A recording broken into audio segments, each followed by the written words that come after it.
हा पितृदोषेनं मूर्खता, हा बापाच्या दोषानं त्या ठिकाणी मूर्ख मुलगा जन्माला येतो. अदातव्य वंश दोषेनं, अदातव्य म्हणजे कंजूस, कंजूस जन्माला येतात ना वंशाच्या दोषानं. कधी रुपया सुद्धा कोणाला द्यायचे नाहीत मला, एवढे कंजूस असतात. मक्खी चूस, मक्खी चूस माहिती आहे ना तुम्हाला, तुम्ही सतत ऐकत असता. परत ऐका. हा जेवायला बसले, जेवायला बसल्यानंतर त्या ठिकाणी जेवणाच्या ताटामध्ये तुपाची वाटी पण होती महाराज. एक माशी आली आणि ती तुपातच पडली जाऊन. आता आपण काय करतो, भाजीत जर माशी पडली तर ती भाजीच बाजूला ठेवून देतो, खात नाही आपण. काही निबर काळजाचे असतात ना, ते काय म्हणतात, जाऊ दे काय होतं त्याला कुठे हाडकं असतात म्हणतात. माशी बाजूला टाकून द्यायची, 2 थेंब पाणी टाकायचं आणि खाऊन घ्यायची भाजी. काही माशी सहित खातात, ती गोष्ट वेगळी आहे. अशा त्या ठिकाणी काही सापडतात. पण असं आहे ना महाराज, हे वेगळंच होतं. ती तुपाच्या वाटीत त्याची माशी पडली ना, त्यानं त्या ठिकाणी 2 थेंब टाकून तूप वापरात आणायचं एवढंच नाही, ती माशी त्या ठिकाणी घेऊन फेकून द्यायची. पण तशी नाही फेकली, अशी त्या ठिकाणी हातात घेतली, मक्खी ज्यूस म्हणायचं. एवढा कंजूस, एवढं तूप सुद्धा व्हायला जाऊ द्यायचं नाही, मक्खी ज्यूस. कधी दान धर्म करायचा महाराज, अशी अवस्था आहे ना. म्हणून अदातव्य वंश दोषेनं असे त्या ठिकाणी घडतात ना महाराज. आत्मदोषाने निर्भाग्यता अशी मुलं जन्माला येतात. लक्षपूर्वक ऐका. म्हणून असा मुलगा जन्माला आला म्हणून आईला मरावं लागलं. आई पण त्या ठिकाणी मरून गेली, वडील आपले वनात निघून गेले. गोकर्ण महाराजांनी विचार केला, आता थांबण्यात काही अर्थ नाही. गोकर्ण तीर्थयात्रार्थम निर्गतो योग संस्थिता, जे त्या ठिकाणी स्वतःच्या चिंतनामध्ये, आत्मचिंतनामध्ये तल्लीन आहेत. न दुःखम न सुखम तस्य न वैरी नापी बांधवा, त्याला सुख दुःख काही नाही, त्याला कोणी वैरी नाही, त्याचा कोणी बंधू नाही, वनात निघून गेला. इकडे धुंदुकारीने त्या 5 स्त्रियांना, 5 वेश्यांचा संग करत होता. 5 वेश्यांना घरीच घेऊन आला महाराज.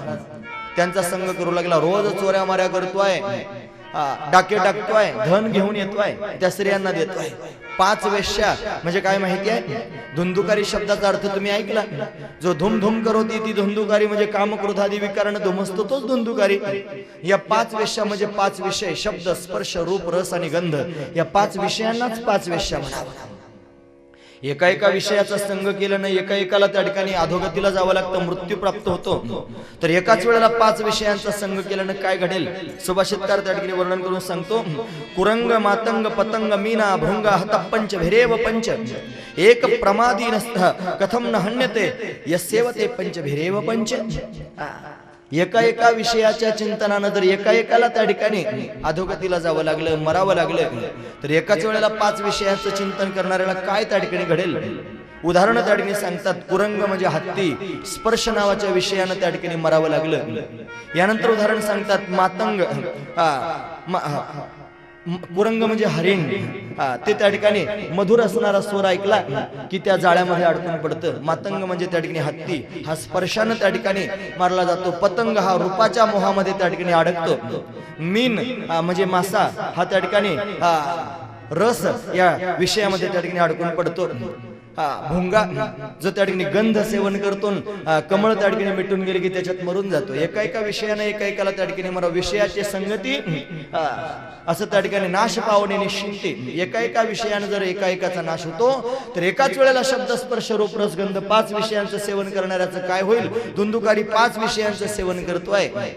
कालांतराने या स्त्रियांनी विचार केला, 5 स्त्रियांनी, की हा धन घेऊन येतोय. हे जर राजाला कळालं तर राजा यालाही घेऊन जाईल आणि धनालाही घेऊन जाईल.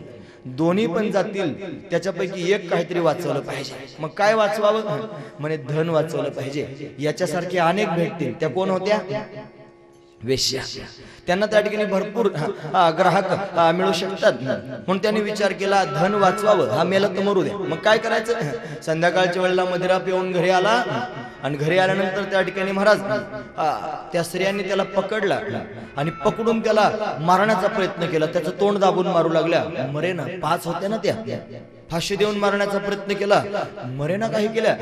आणि मग मात्र त्या ठिकाणी बांधून टाकला आणि बांधून महाराज त्याच्या मुखामध्ये जळते निखारे टाकल्या. आरडाओरडा करणारा धुंदुकारी विस्तव त्याच्या सर्वांगावर ठेवला, त्याच्या मुखामध्ये त्या ठिकाणी विस्तव टाकला आणि त्रस्त होऊन त्या ठिकाणी त्यानं स्वतःचा प्राण सोडून दिला, मरण पावला. आणि मग मात्र त्या ठिकाणी महाराज त्या स्त्रियांनी त्याच घरात खंदक घेतला, खड्डा घेतला आणि त्याला त्याच्यात पुरून टाकलं. त्याच्यावर कोणत्याही प्रकारचा त्या ठिकाणी संस्कार झाला नाही, अंत्यसंस्कार झाले नाहीत, उत्तरक्रिया काही झाल्या नाहीत. ज्या प्रेतावर त्या ठिकाणी उत्तरक्रिया होत नाहीत त्याला पुढची गती प्राप्त होत नाही, त्याला पिशाच चिवण्याला जावं लागतं. त्याची त्या ठिकाणी गती कुंठित होते, त्याला थांबावंच लागतं महाराज. म्हणून त्या स्त्रियांनी सगळं धन घेतलं आणि त्या निघून गेल्या. याचा मात्र मृत्यू झाला, पिशाच्य योनीला गेला. धुंदुकारी त्या ठिकाणी पिशाच्य झाला. त्याला अतिशय वेदना होऊ लागल्या. पिशाच्य योनीमध्ये फार वेदना असतात महाराज. गोकर्ण महाराज एक दिवशी त्या ठिकाणी भ्रमण करत करत पुन्हा एकदा आपल्या उत्तम नगरामध्ये आले, गावामध्ये आले, तुंगभद्रा नदीच्या काठावर. विचार केला आपण आपल्या घराच्या समोर त्या ठिकाणी जाऊन आपल्या घरी जावं. घरी त्या ठिकाणी गेले. एवं भ्रमणस गोकर्ण स्वपुरम समुपेयीवान रात्रो गृहांगणे सुप्तम. रात्रीच्या वेळेला स्वतःच्या घराच्या अंगणामध्ये झोपले गोकर्ण महाराज. आणि झोपल्यानंतर त्या ठिकाणी महाराज एक विलक्षण गोष्ट घडली. काय घडली माहिती आहे? एक अकराळ विकराळ असणारं त्या ठिकाणी पिशाच्य गोकर्ण महाराजांच्या समोर त्या ठिकाणी येऊन उभं राहिलं आणि ते रडू लागलं. रडतच आहे. गोकर्णजींनी त्याला पाहिलं आणि पाहिल्यानंतर त्या ठिकाणी त्याच्याशी बोलू लागले. घाबरले नाहीत, त्याच्याशी बोलू लागले. गोकर्णजींनी विचारलं, कस्तम उग्रतरो रात्रो कृतो यातो दशामिमाम किंवा प्रेत पिशाच्यो वा राक्षसोऽसि संशिनः. तू कोण आहेस? एवढा उग्र रूप धारण करून आलास? तू प्रेत आहेस, पिशाच्य आहेस की राक्षस आहेस? कोण आहेस नेमकं सांग. त्याला सांगता येत नव्हतं, रडतोच आहे. गोकर्ण महाराजांनी हातामध्ये कमंडलूतलं पाणी घेतलं, मंत्रित जल करून त्याच्यावर शिंपडलं. त्याच्या पापाचा प्रभाव थोडा कमी झाला आणि तो बोलू लागला, पिशाच्य बोलू लागला. सांगतोय गोकर्णाला, गोकर्णा अरे अहम भ्राता त्वदी अस्ति. मी तुझा भाऊ आहे, थोरला भाऊ भ्राता त्वदी अस्ति. धुंदुकारी ती नामना. माझं नाव धुंदुकारी. स्वकीय नैव दोषेन ब्रह्मत्वम नाशितम मया. माझ्या स्वतःच्या दोषानं माझं ब्राह्मणत्व नष्ट झालं. मी पिशाच्य योनीला त्या ठिकाणी प्राप्त झालो. मला वाचव गोकर्ण. माझा या योनीतून त्या ठिकाणी उद्धार कर, काहीतरी कर. गोकर्ण महाराजांना दया आली. गोकर्ण महाराज त्या ठिकाणी दुसऱ्या दिवशी लगेच घाईघाईनं त्या ठिकाणी महाराज त्याच्याकरिता काहीतरी उद्धाराचं साधन करावं म्हणून गया क्षेत्रात गेले. पिंडदान केलं.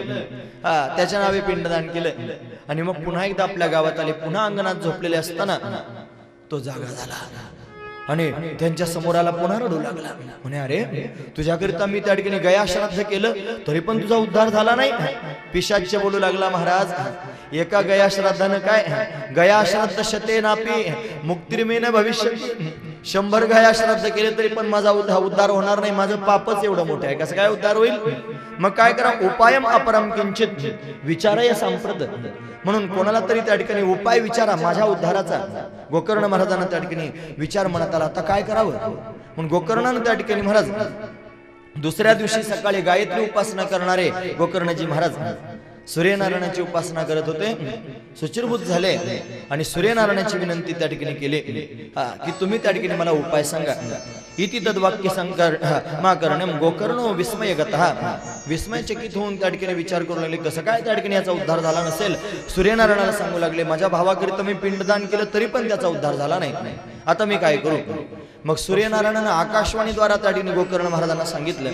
इथे त्या ठिकाणी आकाशवाणी सांगितले, श्रीमद भागवतात मुक्ती सप्ताह वाचनम कुरु इति सूर्यवचः सर्वे धर्मरूपम तु विश्रुतम. काय करा? श्रीमद भागवताची कथा करा, याचा उद्धार होईल. श्रीमद भागवतात मुक्ती, श्रीमद भागवताच्या श्रवणाने याची मुक्ती होईल. म्हणून सप्ताह रूपानं त्या ठिकाणी भागवताचं वाचन करा. सप्ताह वाचनम कुरु इथे सूर्यवचः सर्वे. सर्व लोकांनी सूर्याचं हे वचन आकाशवाणी त्या ठिकाणी ऐकले आणि मग गोकर्ण महाराजांनी त्या ठिकाणी ठरवलं, आता भागवत कथा सांगायची, श्रीमद भागवत कथा सांगायची. आषाढ महिना होता. आषाढात त्या ठिकाणी महाराज गोकर्ण महाराजांनी कथा सांगायला सुरुवात केली. सगळा गाव कथा ऐकण्याकरिता जमा झाला. हा धुंदुकारी त्या ठिकाणी पिशाच्य योनीत होता. पिशाच्य योनी वायुरूप असणारी योनी आहे. त्याला बसण्याकरिता आसन दिलं, तो आला, त्या आसनावर विराजमान झाला, बसला आणि बसून त्या ठिकाणी महाराज कथा ऐकण्याच्या विचारात आहे. सोसाट्याचा वारा यावा आणि तो वारा आला की त्या ठिकाणी ते आसन उडून जावं. मग तो एका जागेवर स्थिर बसू शकत नव्हता. काय करावं? गोकर्ण महाराजांना चिंता वाटू लागली आणि मग आता त्या ठिकाणी विचारपूर्वक एक निर्णय घेतला. एक समोर त्या ठिकाणी बांबू दिसला. बास म्हणजे बांबू. 7 गाठीचा बांबू होता महाराज. तो बांबू आणला. त्या बांबूच्या 2 गाठींच्या मध्ये असणारी जी पोकळी आहे ना, त्या पोकळीमध्ये त्या ठिकाणी याला बसण्याची आज्ञा दिली. तो बांबू आणला, कथेच्या प्रांगणामध्ये रोवला आणि त्याला सांगितलं, या बांबू मध्ये वास्तव्य कर आणि तिथे बसून त्या ठिकाणी कथा ऐक. तो धुंदुकारी त्या बांबू मध्ये त्या ठिकाणी वास्तव्य करू लागला आणि तिथे बसून त्या ठिकाणी कथा श्रवण करू लागला. पहिल्या दिवसाची कथा पूर्ण झाली. कडकड कडकड आवाज झाला. बांबूची एक गाठ फुटली. दुसऱ्या दिवसाची कथा झाली, दुसरी गाठ फुटली, 7 दिवसाची कथा पूर्ण झाली आणि बांबूच्या 7ही गाठी फुटल्या आणि बांबू दुभंगला, 2 भाग झाले आणि त्या बांबू मधून त्या ठिकाणी महाराज एक दिव्य असणारा पुरुष प्रत्यक्ष प्रगट झाला, जो चतुर्भुज आहे, पितांबर धारण केलेला आहे, मस्तकावर त्याच्या मुकुट आहे, कानामध्ये कुंडल आहे, असा दिव्य असणारा पुरुष प्रगट झाला आणि तो त्यातून बाहेर येतो नाही कुठे तर आकाशामध्ये एक विमान उपस्थित झालं. या विमानामध्ये त्या ठिकाणी बसून त्याला जायचं आहे. त्यानं गोकर्णाला नमस्कार केला, सांगितलं मी धुंदुकारी, श्रीमद भागवताची कथा तुम्ही मला सांगितली ती मी ऐकली आणि त्याच्या श्रवणानं त्या ठिकाणी माझा उद्धार झाला, पिशाच योनी तर सुटली, भगवत धामाला जाण्याची योग्यता प्राप्त झाली, आता मी जातो. नमस्कार करून त्या ठिकाणी भागवतासहित गोकर्णाला त्या ठिकाणी प्रदक्षिणा केल्या 3 आणि मग निघाले धुंदुकारीजी. आता त्यांना असंच म्हटलं पाहिजे ना, आधी धुंदुकारी आता धुंदुकारीजी, कारण ते भगवत स्वरूप त्या ठिकाणी झाले ना, विमानामध्ये त्या ठिकाणी आरूढ होणार आहेत. इतक्यात त्या ठिकाणी गोकर्ण महाराजांनी त्या विमानामध्ये असणाऱ्या भगवंताच्या पार्षदांना थांबवलं, म्हणे थांबा, जाऊ नका. भागवताचा महिमा आम्हाला कळाला. धन्य भागवती वार्ता प्रेत पीडा विनाशिनी. ही भागवताची वार्ता मोठी धन्य आहे, प्रेत पीडा त्या ठिकाणी घालवणारी आहे. म्हणून सप्ताह श्रवण जर केला तर तथा धन्य कृष्ण लोक फलप्रद. ती त्या ठिकाणी म्हणा सप्ताहोपी तथा धन्य कृष्ण लोक फलप्रद. 7 दिवसात जर ऐकलं तर कृष्ण लोकाची प्राप्ती करून देते, एवढं सामर्थ्य या कथेचं आहे, हे कळालं. म्हणून ग्रंथीभेद त्या ठिकाणी कथेच्या माध्यमातून होतो. आपल्यामध्ये सुद्धा त्या ठिकाणी ग्रंथी आहेत ना, जीवग्रंथी, त्याचा भेद झाला पाहिजे. लक्षपूर्वक आहे का? 7 गाठीचा बांबू, हे त्याला 10 पाकळ्या आहेत.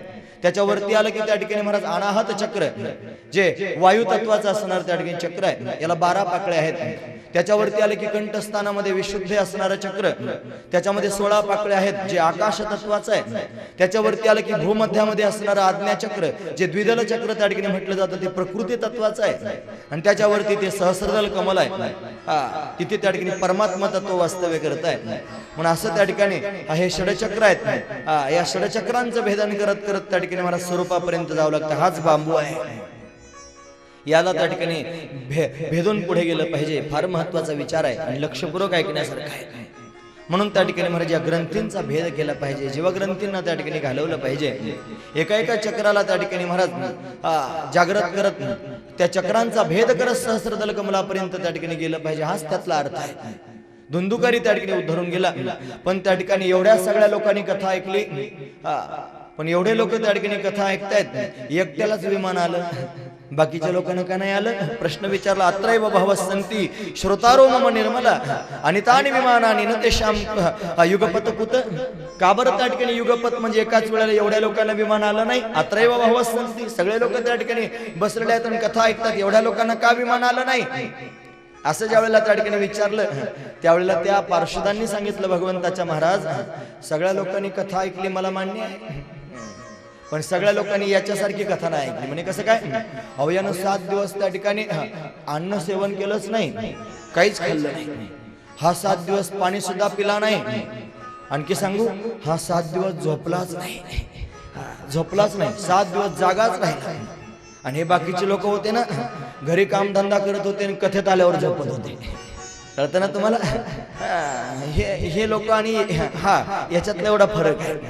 यानं 7 दिवसापर्यंत भगवंताचं चिंतन केलं, अखंड चिंतन विठोबाचे, अखंड भगवंताचं चिंतन त्यानं 7 दिवस केलं, म्हणून त्याला असं त्या ठिकाणी फल प्राप्त झालं. भागवतानं त्या ठिकाणी हे फल प्राप्त होतं, गोष्ट खरी आहे, पण असंच ऐकलं पाहिजे जसं धुंदुकारीनं ऐकलं. सगळे लोक तसं ऐकत नाहीत, म्हणून त्यांना ते फल प्राप्त होत नाही, असं त्या ठिकाणी सांगितलं. श्रवणस्य विभेदेन फलभेदोत्र संस्थिता. श्रवणाच्या भेदानं फलात भेद पडला सांगितलं. धुंदुकारी जी त्या ठिकाणी विमानात बसून वृद्ध लोकांना त्या ठिकाणी विमान निघून गेलेलं आहे. विमान आलं आणि विमानात बसून निघून गेले असं सांगितल्यानंतर बऱ्याच लोकांच्या मनामध्ये भाव निर्माण होतो, कथा ऐकली की विमान येतं. आता आमच्यासारखे लोक कथा ऐकतात, आम्हाला नाही आलं तर ठीक आहे विमान, पण निदान सांगणाऱ्याला तर यावं, नाही ऐकणाऱ्याला आलं. आम्ही बऱ्याच कथा ऐकल्या, एकाही कथेचं श्रवण केल्याने विमान आलं नाही, पण ऐकणाऱ्याला तरी निदान यावं. मागच्या वेळेला पण हेच कथा सांगायला होतं, याच्याकडूनच आम्ही 4-5 कथा ऐकल्या, हे तसंच आहे अजून, याला कसं विमान आलं नाही? जर सांगणाऱ्यालाच येत नाही तर ऐकणाऱ्याला कसं येईल? विमान येतच असतं महाराज, फक्त विमान शब्दाचा अर्थ कळून घ्या. विमान विमान म्हणजे नेमकं काय? विगतो मान यस्मात्स विमान. मान म्हणजे अहंकार आणि विगत होणं म्हणजे अहंकार रहित होणं, ही एक अवस्था आहे आणि त्या अवस्थेला म्हणतात विमान. विमान ही एक अवस्था आहे महाराज, अभिमान रहित होणं ही अवस्था. या भागवताच्या माध्यमातून काय होतं माहिती आहे? अहो अभिमान गळून जातो, अभिमान रहित अवस्था होते, अभिमान गलित होऊन जातो. ज्याचा अभिमान गेला त्याचं काय होतं माहिती आहे तुम्हाला? महाराज वर्णन करून सांगतात. अभिमान गेला तुका म्हणे देव झाला, तुका म्हणे देव झाला, तुका म्हणे देव झाला. अभिमान गेला तुका म्हणे देव झाला, तुका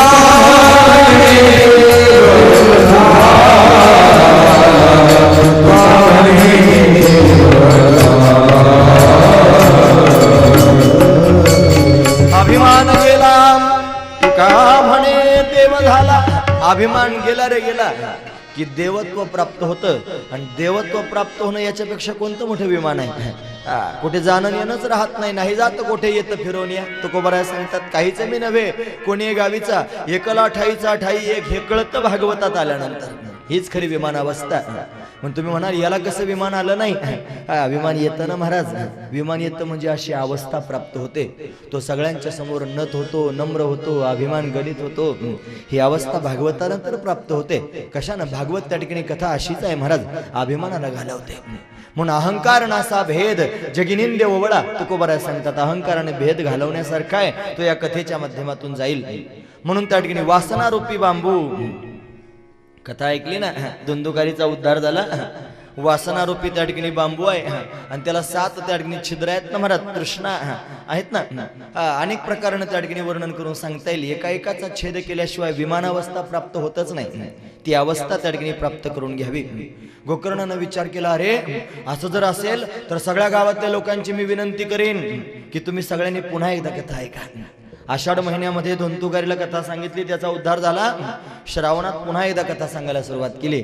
सगळं गाव समोर बसलं आणि सगळ्यांनी धुंदुकारीने जशी कथा ऐकली तशी कथा ऐकली आणि चमत्कार असा झाला की सगळ्या गावालाच घेण्याकरिता विमान आला. उत्तम नगर, उत्तमच आहे ना. सगळ्यांचा उद्धार झाला. महाराज गोकर्णानं गावाचा उद्धार त्या ठिकाणी करून टाकला, असं वर्णन आहे. तिसरा महिमा भागवताचा. पहिला महिमा ब्रह्मदेव आश्चर्यचकित झाला. दुसरा महिमा भक्तिज्ञान वैराग्यानं आनंद प्राप्त झाला. आणि तिसरा महिमा जर काय असेल तर धन्य भागवती वार्ता प्रेत पीडा विनाशिनी. पिशाच्य योनीतून धुंदुकारी मुक्त झाला. हा तिसरा महिमा. भागवत कथा ही पिशाच्य योनीतून सुद्धा त्या ठिकाणी मुक्त करू शकते. जे जिवंत आहेत त्यांचा तर उद्धार करतेच करते, मेलेल्यांचा सुद्धा उद्धार करते. म्हणून बऱ्याच ठिकाणी जे आपल्यातून निघून गेले असतील त्यांच्या प्रत्यर्थ त्या ठिकाणी भागवत कथा केली जाते, भागवत संहिता वाचली जाते. एवढं मोठं आयोजन त्या ठिकाणी केलंच पाहिजे असं नाही. निदान संकल्पपूर्वक त्या ठिकाणी भूदेवांना ब्राह्मणांना आपल्या घरी बोलवा, भजनची संहिता झालेली आहे आणि त्यांच्याकडून संकल्पपूर्वक गेलेल्या त्या ठिकाणी व्यक्तीकरिता आपल्या घरात आपण भागवत कथा वाचून घ्यावी आणि 4-2 लोकांनी त्यांच्या समोर बसून ती घरात ऐकावी. गरज आहे हे सगळं त्या ठिकाणी करण्याची. म्हणून त्या ठिकाणी आपल्या पितरांचा उद्धार व्हावा. आपल्या घरामध्ये असणाऱ्या आपल्या प्रिय व्यक्तींपैकी जर एखादी व्यक्ती आपल्याला सोडून निघून गेली तर तिच्याविषयी आपलं काहीतरी कर्तव्य आहे. ते कर्तव्य जर त्या ठिकाणी पूर्ण करायचं असेल तर काय करावं? आपल्या घरामध्ये श्रीमद भागवत कथेचं आयोजन करावं. ते जर आपल्या घरी होईल तर पितरांचा उद्धार होईल. ते सर्व संतुष्ट होतील, आनंदाने आशीर्वाद देतील, सगळ्या गोष्टी सुरळीत करून टाकतील. ही वस्तुस्थिती आहे. सर्वजण त्याच्यावर विश्वास ठेवतात असं नाही ठेवला तर आमचं काही नुकसान होणार नाही. पण जो अनुभव घेईल त्याला मात्र अनुभव आल्याशिवाय राहणार नाही. अनुभव घेऊन बघा. वस्तुस्थिती मी तुमच्या समोर सांगतोय. चला, म्हणून असं असणार त्या ठिकाणी भागवताचं महात्म्य. म्हणून त्या ठिकाणी विधी भागवताचा सांगू लागले. विधी सांगितलं ना, विधी सांगू लागले. सनकादिक संत त्या ठिकाणी नारदजी महाराजांना विधी सांगतायत भागवताचा. कसं भागवत करावं, कोणत्या महिन्यामध्ये त्या ठिकाणी करावं सांगितलं. हे भागवत त्या ठिकाणी भाद्रपद, आश्विन, कार्तिक, मार्गशीर्ष, आषाढ आणि श्रावण या महिन्यांमध्ये त्या ठिकाणी केलं जातं. भागवताला अनुकूल असणारे महिने सांगितले. हे भागवत त्या ठिकाणी भद्रा आणि व्यतिपात योगांना टाळून त्या ठिकाणी सुरुवात करावी असं सांगितलं. भागवत त्या ठिकाणी सांगत असताना श्रोत्याचं मुख पूर्वेकडे असावं आणि वक्त्यांचं मुख त्या ठिकाणी पश्चिमेकडे त्या ठिकाणी असावं, असं त्या ठिकाणी घडू शकतं. वक्ता पूर्वेकडे त्या ठिकाणी मुख करून बसू शकतो, श्रोते पश्चिमेकडे तोंड करून बसू शकतात. यानंतर त्या ठिकाणी महाराज सूर्योदयापासून तर सूर्यास्तापर्यंत त्या ठिकाणी कथा व्हावी. आता ही आपल्या वेळेनुसार चालू आहे. पण कथा सांगण्याचा नियम आहे, सूर्योदयापासून सुरू करावी, मध्यंतरी थोडी विश्रांती असावी आणि सूर्यास्तापर्यंत कथा त्या ठिकाणी करावी. 7 दिवसांपर्यंत कथा करावी. कथा त्या ठिकाणी सुरू असताना एक लग्ना इतका खर्च करावा, गावगाव त्या ठिकाणी आमंत्रण पाठवावं, सुंदर असणारा मंडप म्हणजे पंडाल द्यावा, सगळ्या लोकांना त्या ठिकाणी आमंत्रण देऊन बोलवावं, मोठं अन्नदान त्या ठिकाणी करावं. या सर्व लोकांना त्या ठिकाणी बोलून तिथे संकीर्तन त्या ठिकाणी मधल्या वेळेमध्ये व्हावं, संकीर्तन करावं असं भागवतात लिहिलंय. म्हणून त्या ठिकाणी संकीर्तन व्हावं. यानंतर त्या ठिकाणी 12 ब्राह्मणांना जेवण द्यावं, भूदेवांना ब्राह्मणांना बोलवावं, 12 ब्राह्मण त्यांना बोलवावं. भागवत कथा सांगायला सुरुवात केल्यानंतर त्या ठिकाणी महाराज ओम नमो भगवते वासुदेवाय या मंत्राचा 12 वेळेला जप करावा. आपण म्हणतो ना सर्वजण सुरुवातीला 12 वेळेला जप करावा, अशी त्या ठिकाणी भागवताचा विधी सांगितला. भागवत सांगणारा कसा असावा? वक्ता सांगतात विरक्तो वैष्णव विप्रो, वेदशास्त्र विशुद्धीकृत. तो विरक्त असावा, तो वैष्णव असावा, तो विप्र असावा, त्याने वेदशास्त्राचं चिंतन केलेलं असावं.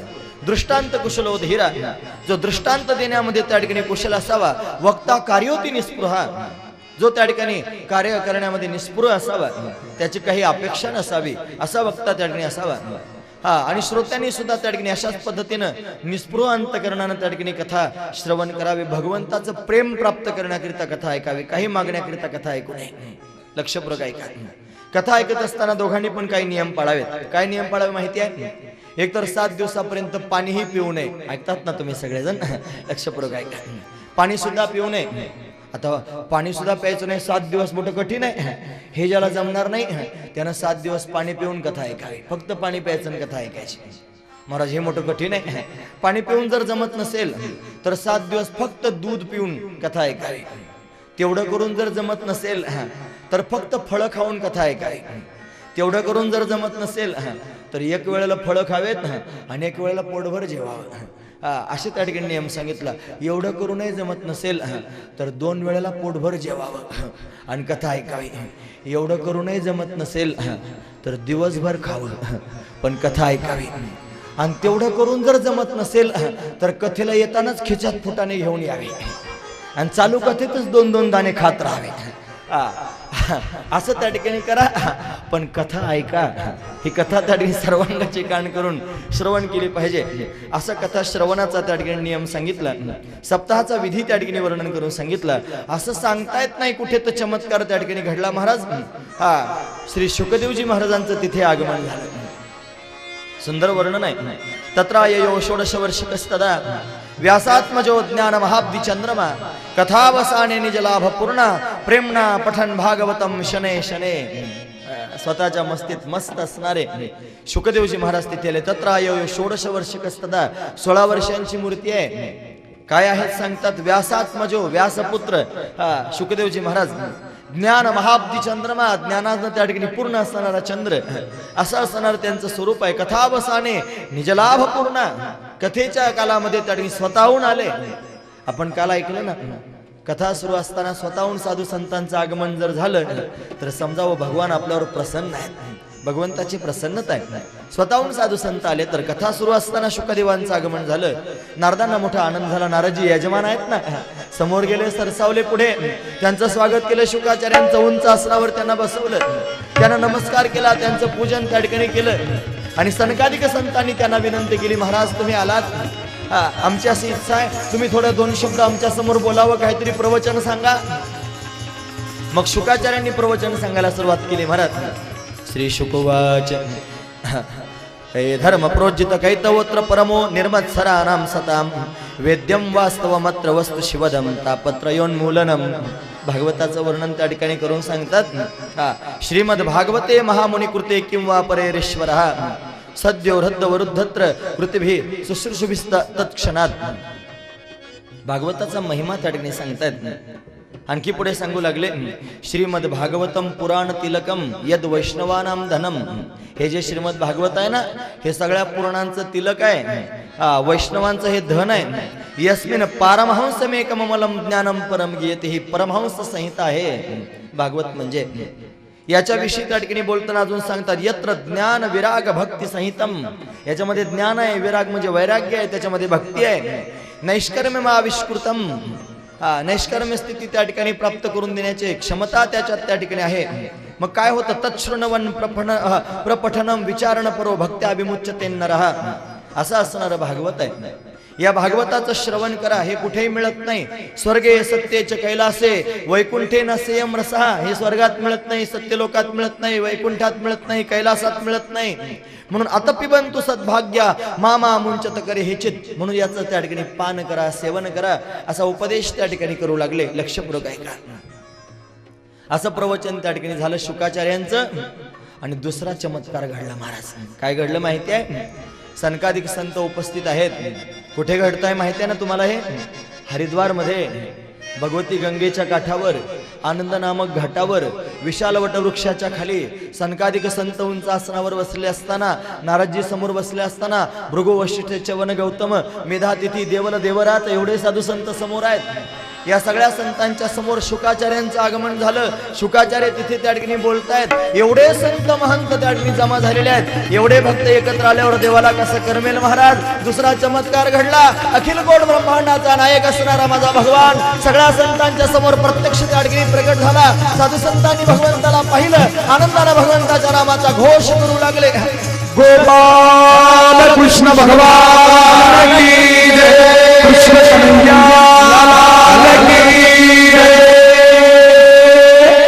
भगवान प्रगट झाले. चतुर्भुज असणारा भगवान, पितांबर धारण केलेला, वैजयंती माळा धारण केलेला, अतिशय सुंदर असणारा देदीप्यमान भगवान प्रगट झाला महाराज. जसं गोपींच्या मध्ये प्रगट झाला होता ना, तासा माविर्भूत शौरी स्मयमान मुखांबुजा पितांबरधर सगवी साक्षाण मन्मथ मन्मथ असा असणारा भगवान प्रत्यक्ष प्रगट झाला. भक्तांना मोठा आनंद झाला. सगळे भक्त भगवंताच्या अवतीभोवती त्या ठिकाणी प्रेमानं भगवंताचं नामचिंतन करत त्या ठिकाणी नाचू लागले. त्याचं वर्णन इथे त्या ठिकाणी करून सांगतात. प्रल्हाद स्थालधारी तरल गीत तयाच्या उद्धव कांस्यधारी विनाधारी सुरर्षी सुर कुशलतया राग करता अर्जुनद्भुत इंद्रवादी मृदंगम जय जय सुकरा कीर्तते कुमारा यत्राग्रे भगवत भक्ता रसरचनया व्यास पुत्रो बभूव. फार सुंदर वर्णन आहे. कोण कोण काय काय करतोय. प्रल्हाद तालधारी. प्रल्हाद त्या ठिकाणी महाराज प्रल्हादानं ताल धरलाय, टाळी वाजवतायत. प्रल्हाद तालधारी तरल गीत तयाच्या उद्धव कांस्यधारी. उद्धवानं टाळ वाजवायला सुरुवात केली. प्रल्हाद टाळी वाजवतोय आणि उद्धव त्या ठिकाणी टाळ वाजवतोय. प्रल्हाद तालधारी, उद्धव कांस्यधारी, विनाधारी सुरर्षी. सुरर्षी म्हणजे त्या ठिकाणी देवर्षी नारद विना वाजवू लागले. पुढे सांगतात त्या ठिकाणी राग करता अर्जुनद्भुत. अर्जुन त्या ठिकाणी राग गाऊ लागला. इंद्र स्वतः आला होता. इंद्रवादी मृदंगम. इंद्र त्या ठिकाणी मृदंग वाजवू लागला. यानंतर जय जयकार करू लागले त्या ठिकाणी कुमार म्हणजे सनकादिक संत भगवंताचा जय घोष करू लागले. कीर्तते कुमारा. आणि अशी अवस्था त्या ठिकाणी निर्माण झाली. शुकाचार्य महाराज भगवंताचं स्तवन त्या ठिकाणी करतात. भगवान प्रसन्न आहेत. सगळ्या भक्तांना त्या ठिकाणी पाहून भगवान अतिशय आनंदी झालेले आहेत. नारदजी महाराज यजमान आहेत ना, म्हणून साष्टांग प्रणिपात देवाच्या समोर केला. जसं शुकाचार्यांचं स्वागत केलं असं देवाचं स्वागत केलं. आणि नारदजी महाराज देवाबरोबर बोलू लागले. देवा, आज केवढा आनंदाचा क्षण आहे नाही? आम्ही सगळेजण तुझं भजन करतो आहोत. एवढे भक्त जमा झालेले आहेत आणि सगळ्यांच्या मध्ये तू प्रत्यक्ष त्या ठिकाणी प्रगट झालास. मोठा आनंद त्या ठिकाणी वाटतोय. माझी एक विनंती आहे. म्हणे काय विनंती आहे? आज आम्ही कथा करतो आहोत म्हणून आमच्या समोर देवा तू आलास.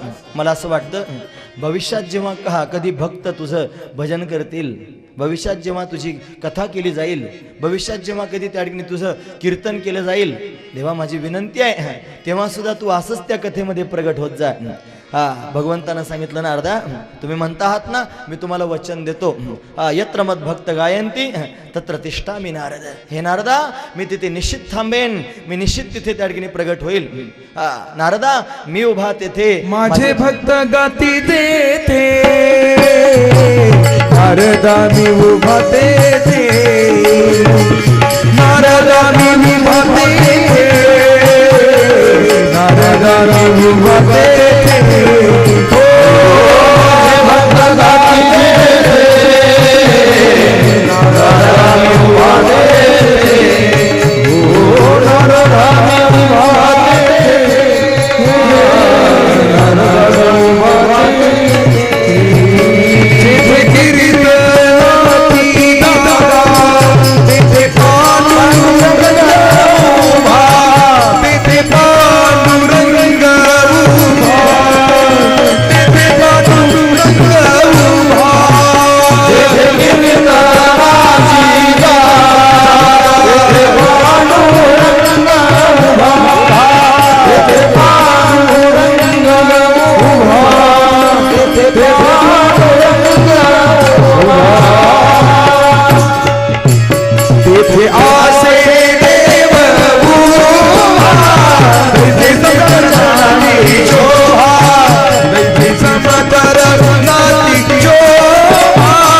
जिथे माझे भक्त गातील ना, नारदा मी उभा तिथे उभा राहीन, वचन दिलं ना.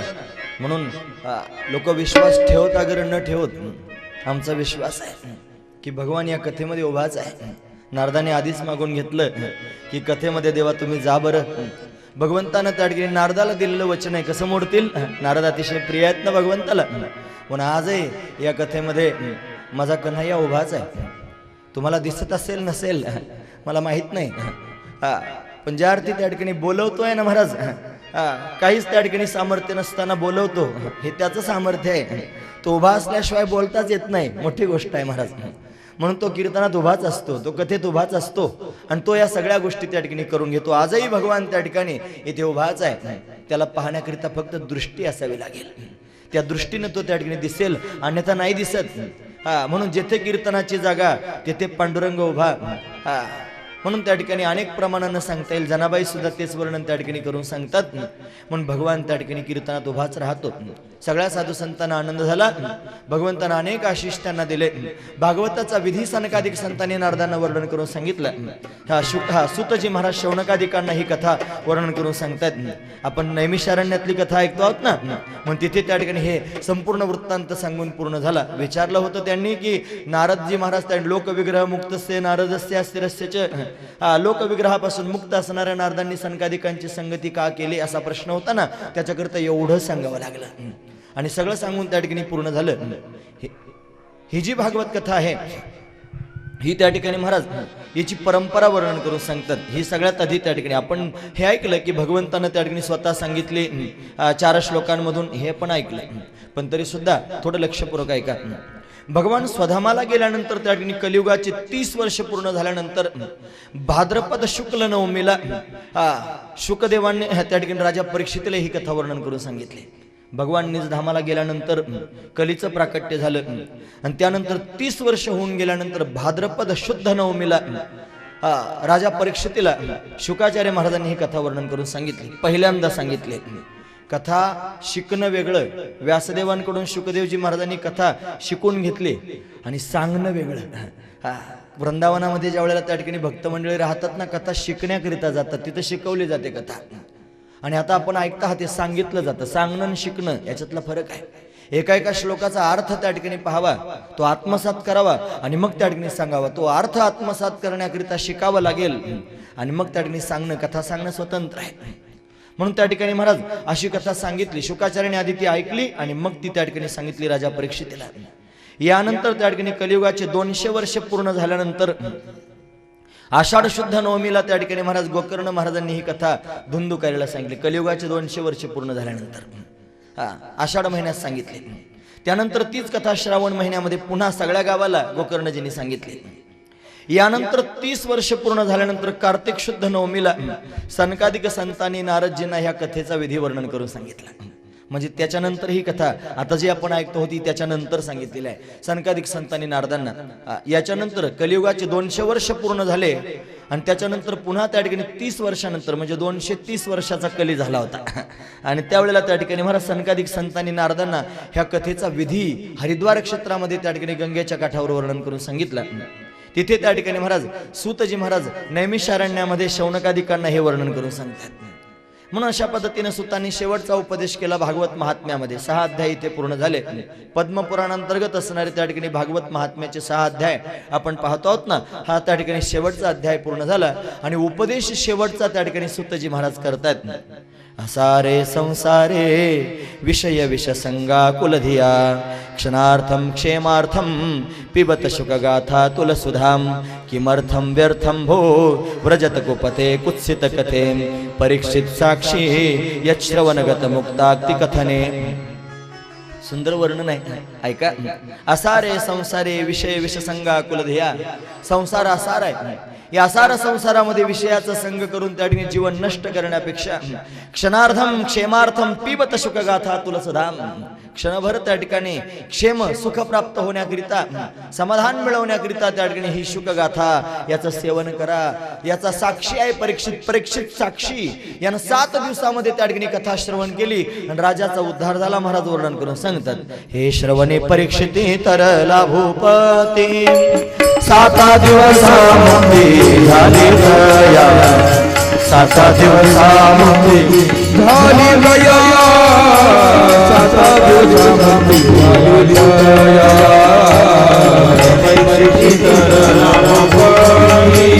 साता दिवसामध्ये झाली गया साता दिवसामध्ये झाली गया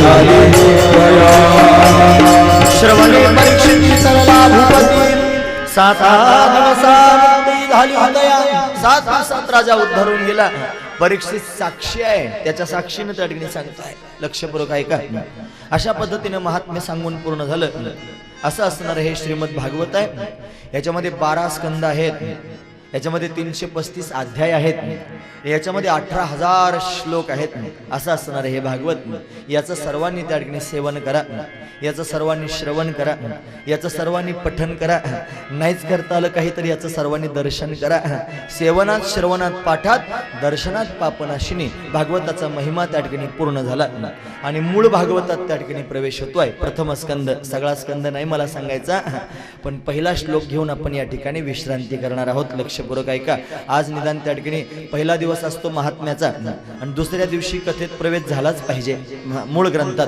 म्हणून आपण मूळ ग्रंथात फक्त प्रवेश करणार आहोत आणि थांबणार आहोत सर्वांनी त्या ठिकाणी कान उंच करून ऐका पहिला स्कंद भागवतात 12 स्कंद आहेत ना त्याच्यापैकी त्या ठिकाणी पहिला स्कंद म्हणजे अधिकार स्कंद त्याला म्हणावं अधिकार स्कंद याचा विस्तार आपण उद्या ऐकू याच्यामध्ये 19 अध्याय आहेत याला तत्वशुद्धी सुद्धा त्या ठिकाणी म्हटलं जातं हे 19 त्या ठिकाणी अध्याय आहेत ना महाराज म्हणून सूक्ष्म शरीर आहे ना याला त्या ठिकाणी 19 तत्व कोटी कोटी मानलं जातं पंच ज्ञानेंद्रिय पंच कर्मेंद्रिय पंच प्राण मन बुद्धी चित्त अहंकार हे त्या ठिकाणी 4 त्याच्यात मानले जातात 19 तत्वांचं त्या ठिकाणी असं मानलं जातं म्हणून त्या ठिकाणी तत्वशुद्धी असं त्याला नाव आहे या श्रीमद भागवताच्या सुरुवातीला व्यासदेवजी महाराज त्या ठिकाणी नमन करतात मंगल करतात मंगल करणं अतिशय गरजेचं असतं कोणतंही कार्य निर्विघ्नपणे पार पडण्याकरिता मंगल केलं पाहिजे मग ते मंगल 3 प्रकारचं असतं पहिलं मंगल आहे वस्तू निर्देशरूप मंगल दुसरं मंगल आहे नमस्कारात्मक मंगल आणि तिसरं मंगल आहे आशीर्वादात्मक मंगल मंगल म्हणजे कोण्या मावशीचं नाव नाही बरं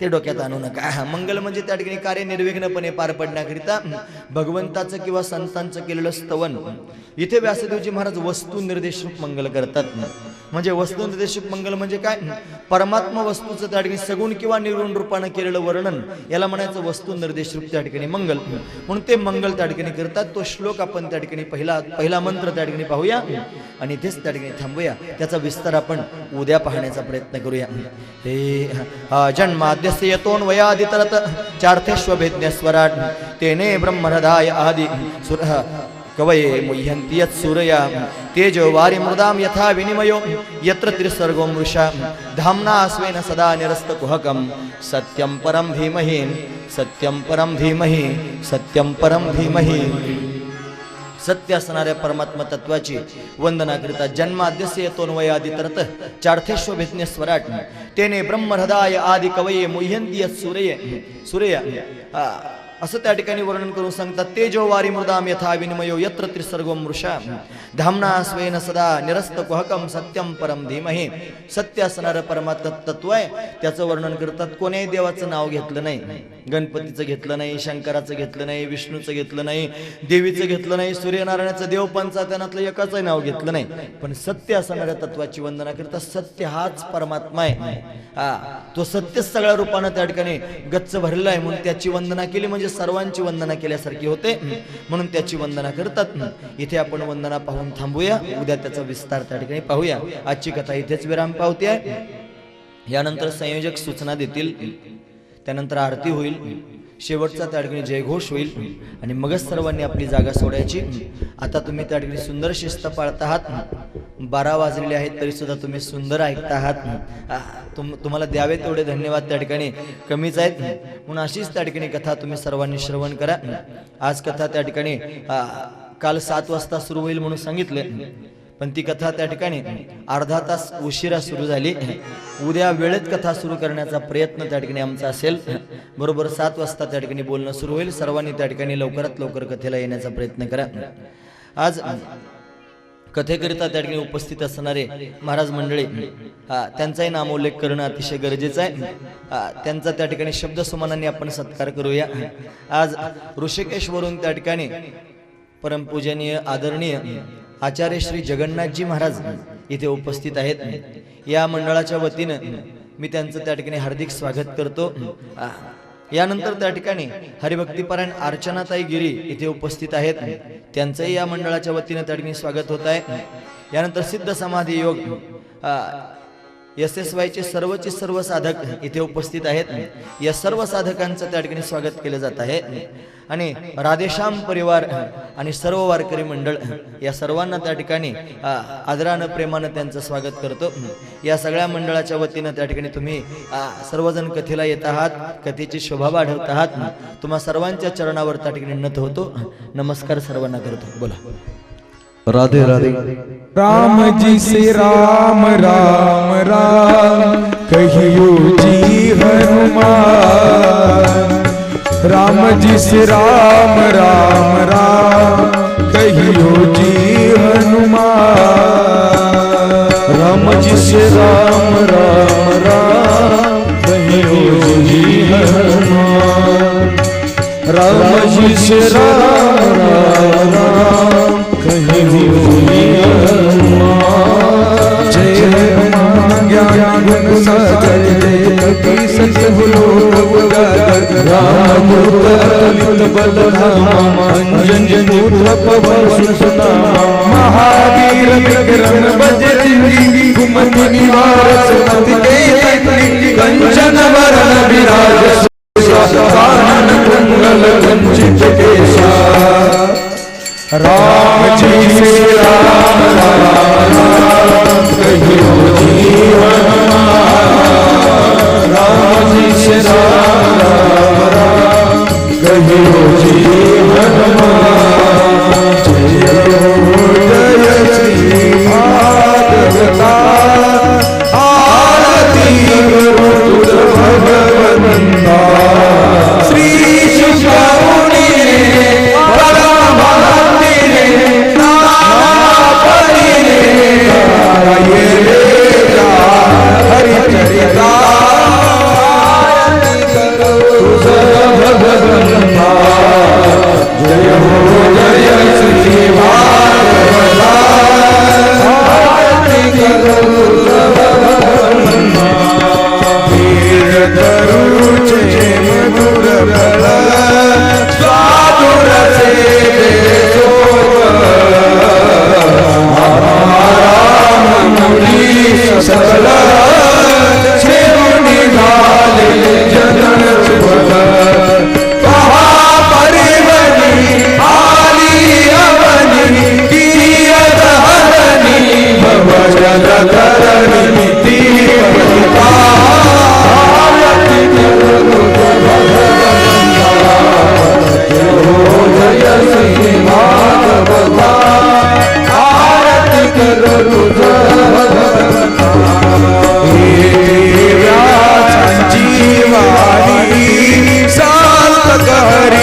वसन्तं हृदयारवन्दे भवं भवामि चैतन्यमानि कर्पूरपूरेण मनोहरेण सुवर्णवासा सुसङ्गतेन प्रदीप्तवासा सुसङ्गतेन नीलाञ्जनं ते जगदीश कुर्यात् देवतानां वन्दनम् आत्मानां वन्दनं करोऽस्ति पाठं ध्यायेत्वाम् ॐ यज्ञेन जन्तदेवास्तानि धर्माणि प्रथमान्यासन्नो तेनागं महिमा सञ्जयत्र पूर्वे साध्या सन्ति देवाः ॐ राजाय राजाय प्रसयसायिने नमो यं वै श्रवणाय गुरवे समे कामां कामकामाय मह्यं कामे श्रवणो वै श्रवणो दातु कुबेराज वै श्रवणाय महाराजाय नमः ॐ स्वस्य साम्राज्यं भोज्यं स्वराज्यं वैराज्यं परमेष्ठं राज्यं महाराजौ महाधिपत्यमयं समन्तपर्यन्तायाम् एकराळितश्लोको विहितो परिवेष्टारो मर्तुवसंग्रहे आवितक्षकामप्रेर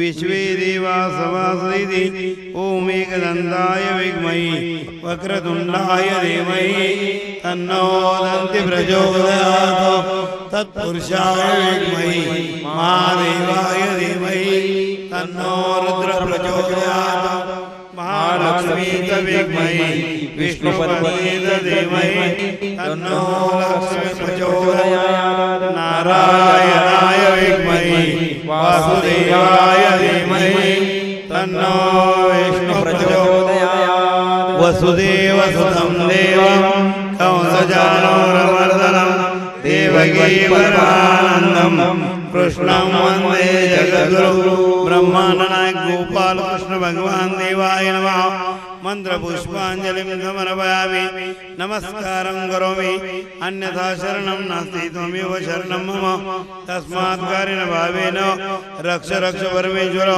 मंत्रहीनं क्रियाहीनं भक्तिहीनं सुरेश्वरं यत्पूजितं मया देव परिपूर्णं तदस्तुते आवाहनं न जानामि दोञ्जं पूजां चैव न जानामि क्षम्यतां परमेश्वरी गतं पापं गतं दुःखं गतं दारिद्र्यमेव च आगता सुसम्पत्ति पुण्यहं तव दर्शनात् हे रामा पुरुषोत्तमा नरहरे नारायण केशव गोविन्द गरुडध्वजा गुणनिधे दामोदरा माधव हे श्रीकृष्ण कमलापते यदुपते सीतापते श्रीपते वैकुण्ठाधिपते चराचरपते लक्ष्मीपते पाहि पुण्डलीकवरदा श्री ज्ञानदेव पंढरीनाथ भगवान की मौली ज्ञानेश्वर महाराज की जगद्गुरु तुकाराम महाराज की भागवत भगवान की व्यासदेव भगवान की शुकदेव भगवान की आद्य गुरु श्रीमद शंकराचार्य भगवान की राधा रानी जय जय श्री राधे श्याम धर्म की अधर्म का प्राणियों में विश्व का गो माता की ओम नमः पार्वती पते हर हर महादेव आज के आनंद की जय।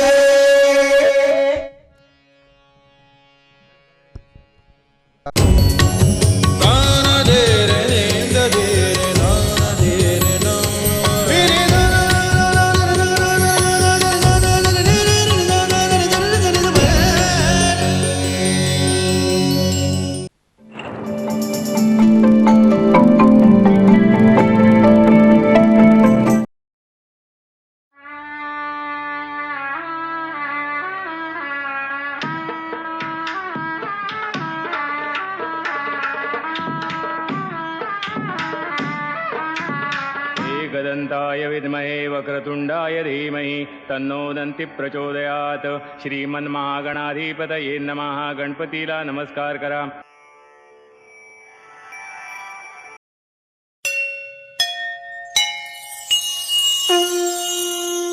नर्मदे हर 21 दिवसीय शास्त्रोक्त नर्मदा परिक्रमा 2x2 LED कोच लक्झरी बसद्वारे आयोजित केले आहे. नर्मदा परिक्रमेबाबत विशेष मार्गदर्शन, सात्विक भोजन आणि आरामदायक प्रवास अशा वैशिष्ट्यांनी परिपूर्ण नर्मदा परिक्रमेचा भाविकांनी लाभ घ्यावा ही विनंती. आयोजक संत श्री परमानंद बाबा सहकारी मोटार वाहतूक संस्था, श्री क्षेत्र खेडले परमानंद. मोबाईल 94 20 94 77 45.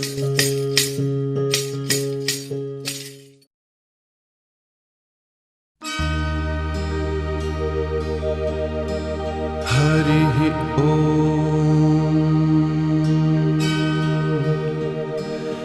ईशावास्यमिदं सर्वं यत्किञ्च जगत्यां जगत् तेन त्यक्तेन भुञ्जीथाः मा गृधः कस्य स्विद्धनम्.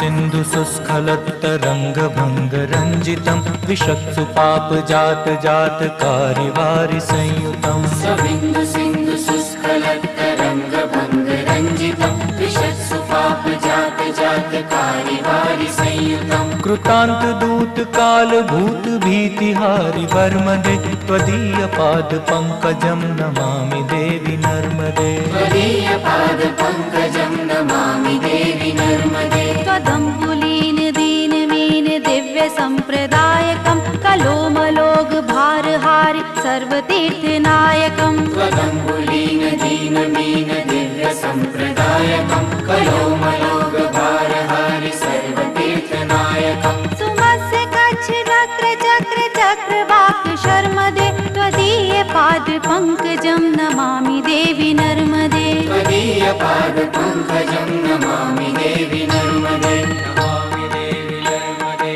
नमामि देवी नर्मदे.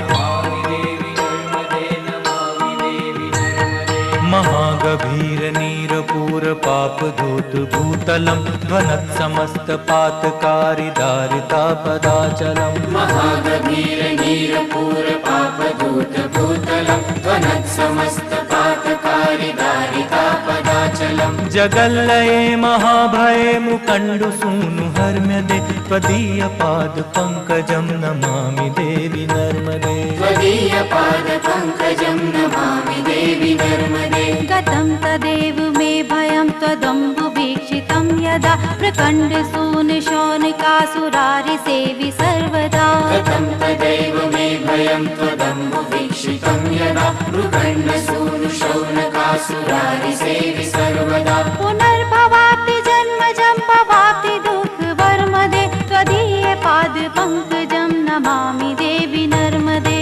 त्वदीय पाद पंकजं नमामि देवी नर्मदे. नमामि देवी नर्मदे. नमामि देवी नर्मदे.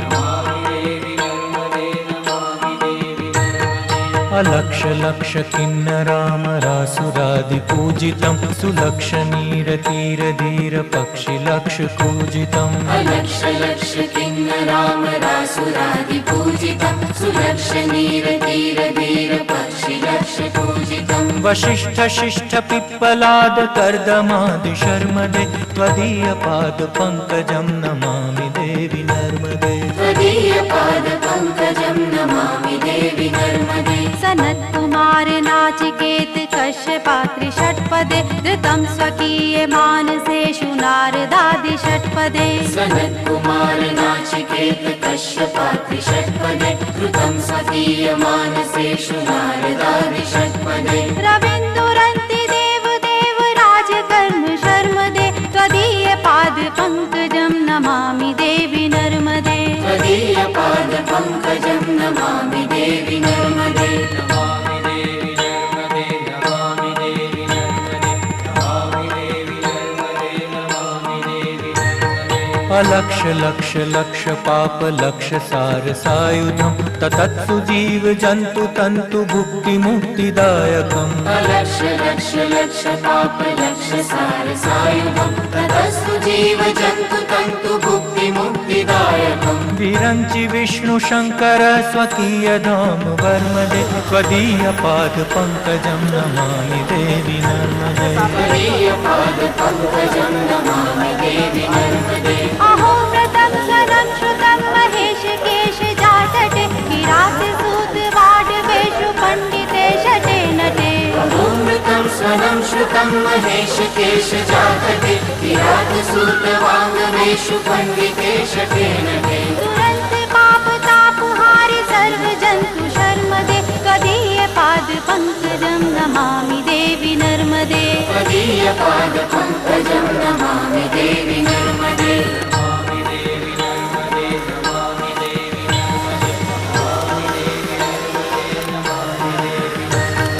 इदन्तु नर्मदाष्टकं त्रिकालमेव ये सदा पठन्ति ते निरन्तरं न यान्ति दुर्गतिं कदा इदन्तु नर्मदाष्टकं त्रिकालमेव ये सदा पठन्ति ते निरन्तरं न यान्ति दुर्गतिं कदा सुलभ्यतेह दुर्लभं महेश नाम गौरवं पुनर्भवानरान वै विलोकयन्ति गौरवम् पुनर्भवानरान वै विलोकयन्ति गौरवम् सविन्दु सिन्धु सुस्खलत्तरङ्गभङ्ग रञ्जितं विशत्सु पाप जात जात कार्यवारि संयुतम् सबिन्दु सिन्धु सुस्खलत्तरङ्गभङ्गरञ्जितं विशत्सु पाप जात जात कारिवारि संयुतं कृतान्त दूत काल भूत भीतिहारि वर्मदे त्वदीय पाद पंकजं नमामि देवी नर्मदे त्वदीय पाद पंकजं नमामि देवी नर्मदे त्वदीय पाद पंकजं नमामि देवी नर्मदे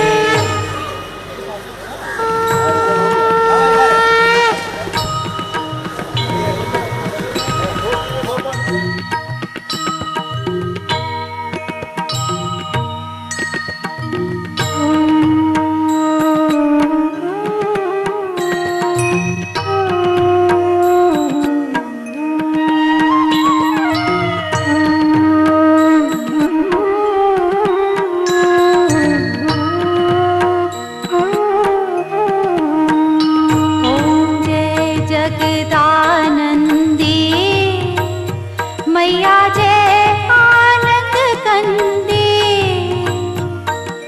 ब्रह्मा हरि हर शंकर देवा शिव हरि शंकर रुद्री पालन्ति ओम जय जगदानंदी देवी नारद शारद तुम वरदायक माँ अभिनव पद चंडी सुर नर मुनि जन सेवत सुर नर मुनि जन सेवक शारद पदवन्ती ओम जय जगदानंदी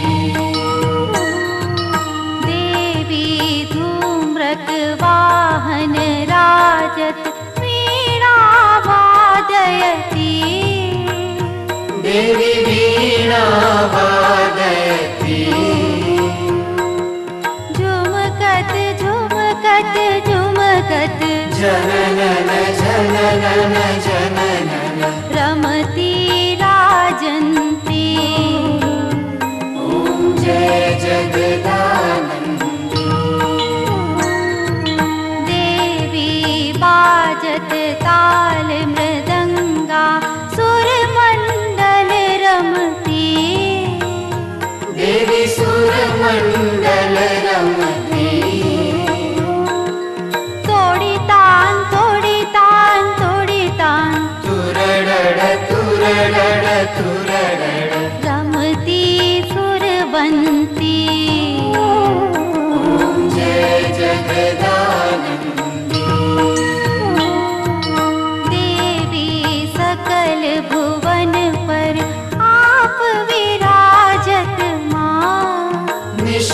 दिन आनंदी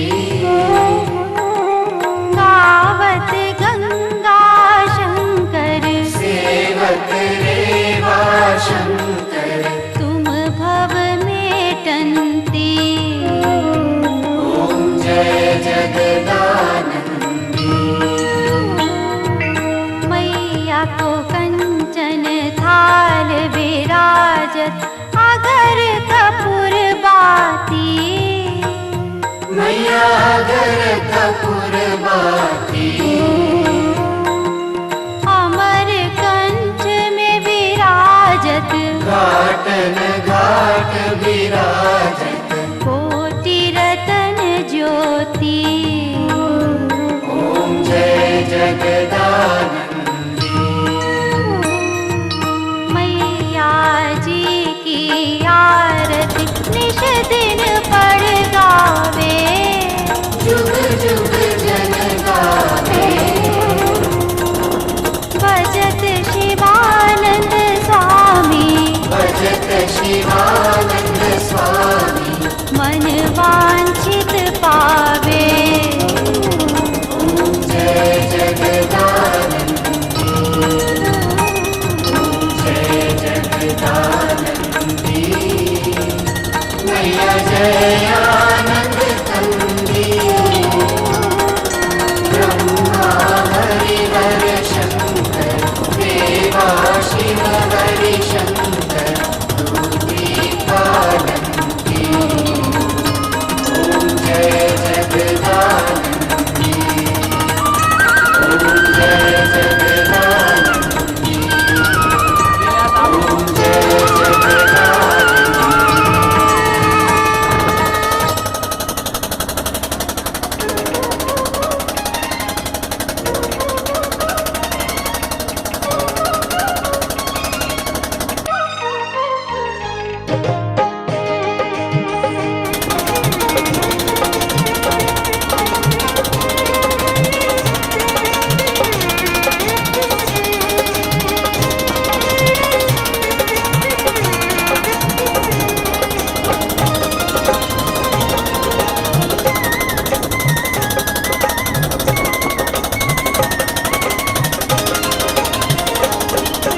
हर हर नर्मदे माँ ओ बोलो हर हर नर्मदे माँ हर हर नर्मदे माँ ओ बोलो हर हर नर्मदे माँ ओ बंधु रे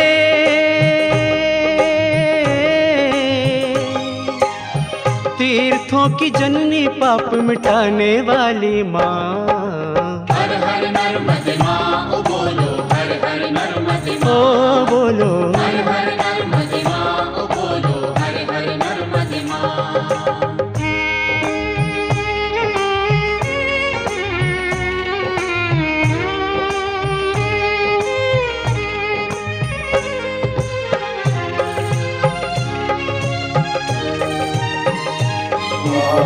देवों ने पुकारा सुनो शिव है कैलाशी देखो बिना जल धरा कैसी है प्यासी ओ धरती के जन जन पे करने उपकार भेज नर्मदा नदी करो शांति पृथ्वी शांति रावः शांति रोगदः शांति वनस्पतयः भोला शांति रे देवाः शांति ब्रह्म शांति सर्वं शांति शांति शांति शंकर सुता के बिना जग है सुना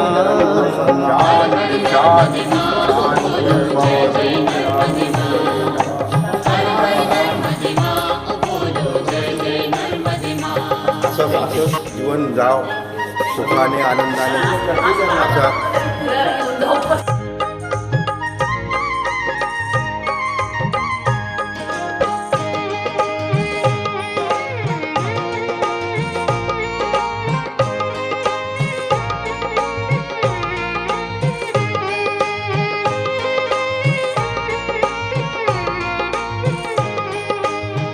अमृत सजल माता हरे सभी विपदा शस्त्र श्यामल कर माय सी सुखदा दिव्य रस पान कर हुए अनुकूल देवदा न प्राजा प्राजा होना कुछ भूल हो रे बारे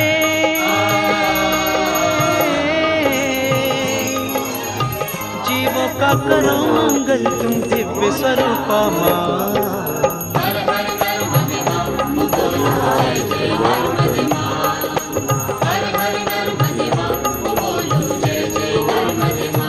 बंधु रे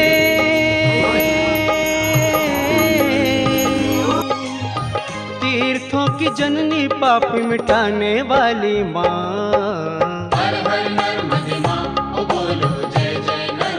ओ बोलो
पार्वती वल्लभ सदा शिवा नर्मदा माई रेवा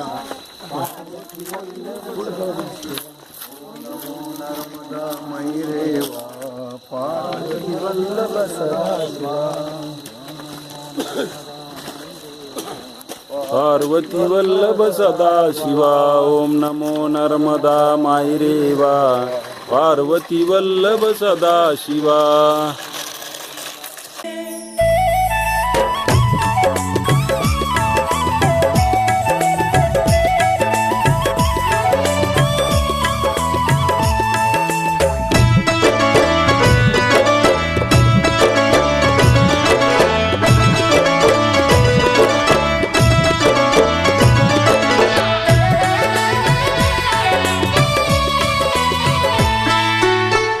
नहाता चल रे बंदे तू नहाता चल तू नहाता चल रे बंदे तू नहाता चल ओ भैया रे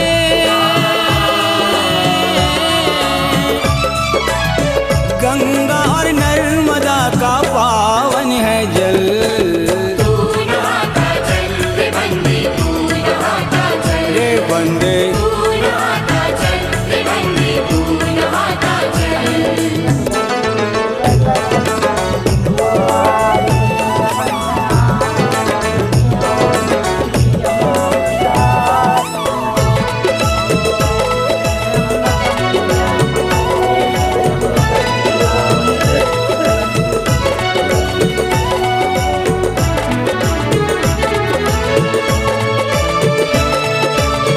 मरने पे मुक्ति की माता है गंगा कर नर्मदा जीवत रोगी को चंगा पापी के मन को सुधार रही जिंदे और मुर्दों को तार रही हो रे वाह ओ ज्ञानी रे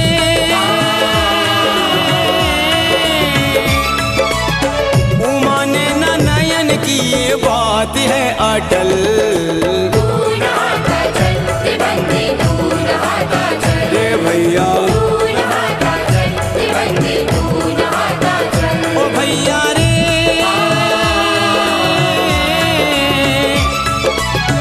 गंगा और नर्मदा का पावन है जल तू नहाता चल रे बंदे तू नहाता चल रे भैया तू नहाता चल रे बंदे तू नहाता चल रे रागी तू नहाता चल रे बंदे तू नहाता चल ओ साथी तू नहाता चल रे बंदे तू नहाता चल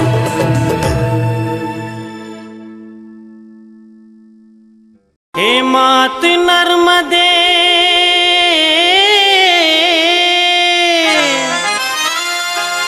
हे मात नर्मदे तुम्हें सत सत मेरा प्रणाम आ गए हैं तट पे लेते तुम्हारा नाम आ गए हैं तट पे लेते तुम्हारा नाम आ गए हैं तट पे लेते तुम्हारा नाम आ गए हैं तट पे लेते तुम्हारा नाम हे मात नर्मदे तुम्हें सत सत मेरा प्रणाम आ गए हैं तट पे लेते तुम्हारा नाम आ गए हैं तट पे लेते तुम्हारा नाम हे माँ तुम्हें शत शत हमारा प्रणाम हे माँ तुम्हें शत शत हमारा प्रणाम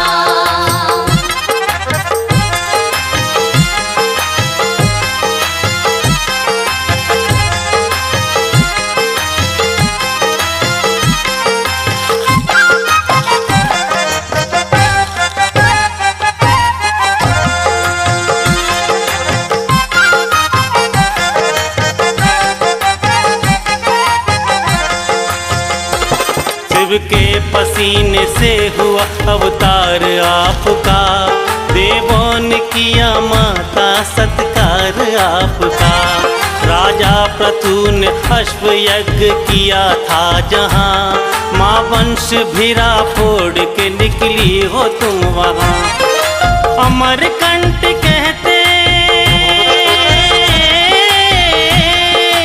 अमरकंट कहते जिसे मैया तेरा धाम।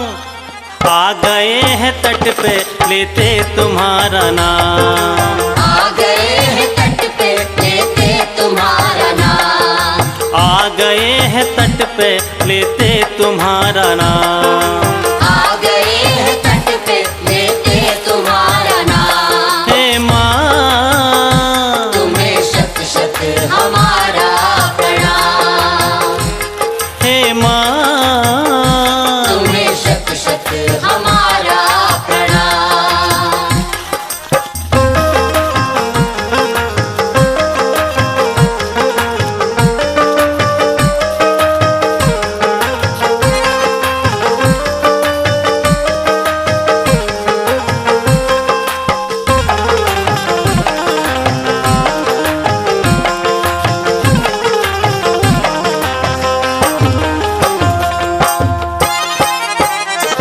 पश्चिम दिशा को चल पड़ी तेज धार से, ओढ़े हजारों पत्थर माँ तुमने वार से।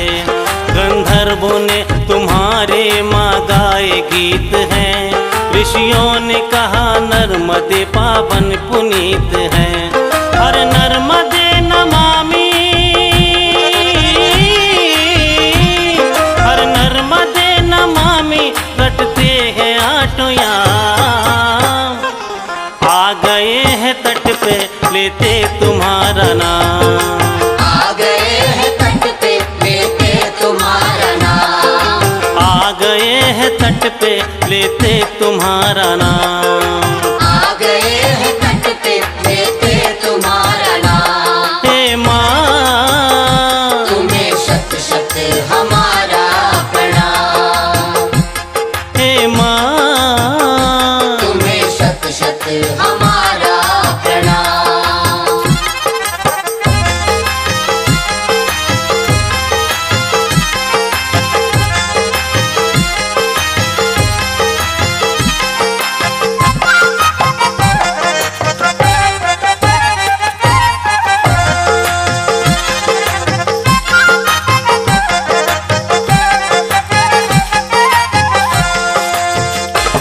है मगर की सवारी माँ तुमको भा गई, भक्तों के पाप हरने पृथ्वी पे आ गई। जल में है जितने कंकर कहलाते हैं शंकर, मैं कल सुता कहे तो मैं सब नारी और नर। अभिलाष लेके आया, अभिलाष लेके आया, पूर्ण करो सब काम। आ गए हैं तट पे लेते तुम्हारा नाम, आ गए हैं तट पे लेते तुम्हारा नाम, आ गए हैं तट पे लेते तुम्हारा नाम, आ गए हैं तट पे लेते तुम्हारा नाम। हे माँ तुम्हें शत शत हमारा प्रणाम, हे माँ तुम्हें शत शत हमारा प्रणाम।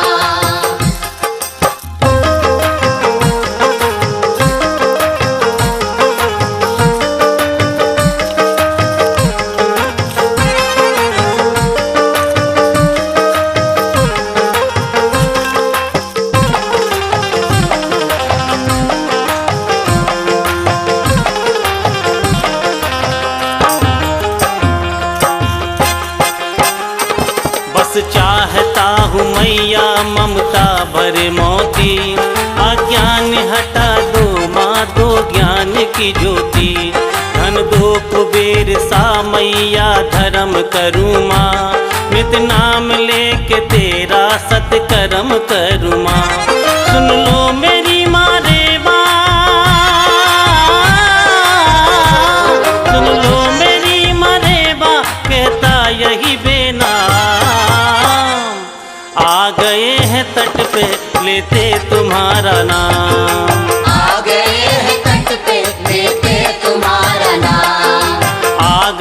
हैं तट पे लेते तुम्हारा नाम, आ गए हैं तट पे लेते तुम्हारा नाम। हे मात नर्मदे तुम सत सत मेरा प्रणाम, आ गए हैं तट पे लेते तुम्हारा नाम, आ गए हैं तट पे लेते तुम्हारा नाम, आ गए हैं तट पे लेते तुम्हारा नाम, आ गए हैं तट पे लेते तुम्हारा नाम। हे माँ तुम्हें शत शत हमारा प्रणाम, हे माँ तुम्हें शत शत हमारा प्रणाम, हे माँ तुम्हें शत शत हमारा प्रणाम।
काशीपुराधीश्वरा देवाधिदेवा महेश्वरा सर्वेश्वरा काशीपुराधीश्वरा